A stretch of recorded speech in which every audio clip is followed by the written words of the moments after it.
one of the books of the law from the prophet Moses.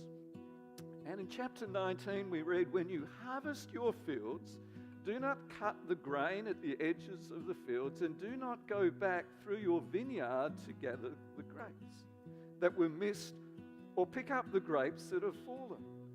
Leave them for poor people and foreigners. I am the Lord your God." Have you heard the word gleaning? Gleaning.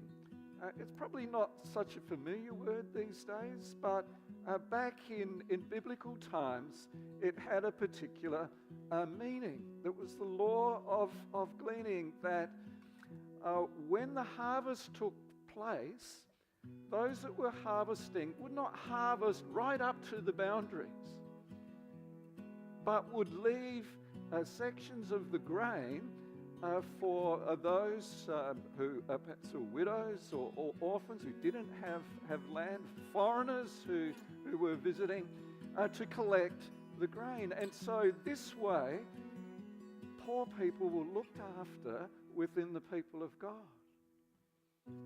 And then when the Holy Spirit came on the day of Pentecost, this is what soon happened. That they shared their belongings with one another, sold possessions and distributed the money according to what each one needed. And so in the Old Testament, through laws like the law of gleaning, poor people were looked after.